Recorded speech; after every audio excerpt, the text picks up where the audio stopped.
नमस्कार दर्शक बंधु पाणीपाग अपडेट रे आपनकु स्वागत।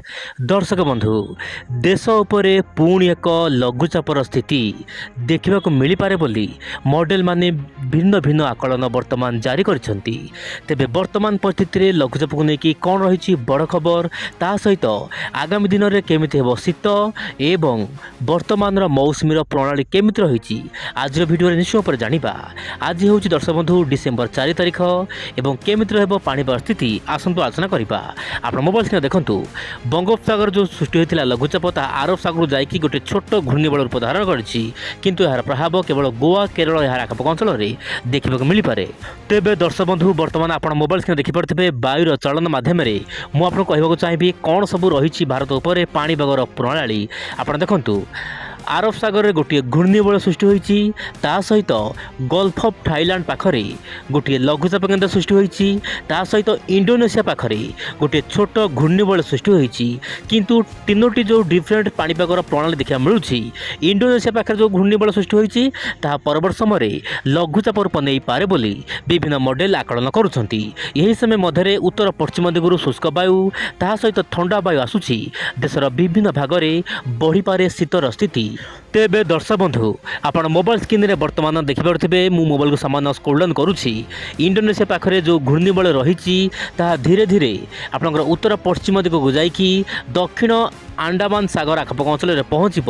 ता सहित दक्षिण बंगोपसागर में गोटे लघुचाप केन्द्र सृष्टि हो पारे आपनकर 14 रु 15 डिसेम्बर मध्य बोली जहाँ मॉडल तरफ सूचना मिलूँ। आप मोबाइल स्क्रीन देखंतु यही समय मध्य दर्शक बंधु आप लक्ष्य रखु यही समय मध्य आपनकर पूर्वाणु वायु माने समुद्र किसी वायु ओडिशा मध्य को जीव, जहाँपाई कि देशर विभिन्न भाग में बदली पारे पाणीपागर स्थिति। यही समय मध्य ओडिशा झारखंड पश्चिमबंग छत्तीसगढ़ में मध्यम हल्का फुल्का वर्षा देखा मिल पारे। आप मोबाइल स्क्रीन देखंतु पूर्वाणु वायु ओडिशा मध्य को जीव, जहाँपाई कि मध्यप्रदेश केतेक अंचल में प्रबल वर्षा सहित कुआपथर वृष्टिपात होबार संभावना रही। आप मोबाइल स्क्रीन देखंतु ता सहित से समय मध्य माने 15 डिसेम्बर मध्य गोटे बड़ पश्चिमा झड़ आसबार आशंका रही, जहाँपाई कि बदलिब पूरा पाणीपागर स्थिति देश में। तेबे दर्शक बंधु देखिबार कथा आगामी दिन में पाणीपागर मिजाज केमिति रहुछि देश उपरे। तेबे आपण देखिपारथिबे उत्तर पूर्व दिगरू लगातार शुष्क वायु एवं ठंडा वायु आसवा फल देशर विभिन्न भाग में बदलिब पाणीपाग स्थिति। वर्तमान आलोचना करबा टेम्परेचर फोरकास्ट कौन रहिबो भारत उपरे। आपण देखंतु ओडिशा रे आपनकर मीडियम शीत रहिबो, माने मीडियम विंटर माने अल्प शीत होबार आशंका रही। किंतु आगामी दिन मानक शीतर मात्रा बढ़ी पारे। यही अपडेट आगामी 24 घंटा पाई। ता सहित दक्षिण भारत में शीतर प्रकोप रहिबो नाही, किंतु महाराष्ट्र कर्णाटक आखपाख अंचल में संध्या समय हल्का फुल्का शीत देखा मिल पारे। किंतु आपनकर उत्तर भारत ता सहित उत्तर पूर्व भारत में प्रबल मात्रा शीत हेबो एवं आपनकर पहाड़िया अंचल मानक तुषारपात देखा मिल पारे बोली जहाँ सूचना मिलूछि।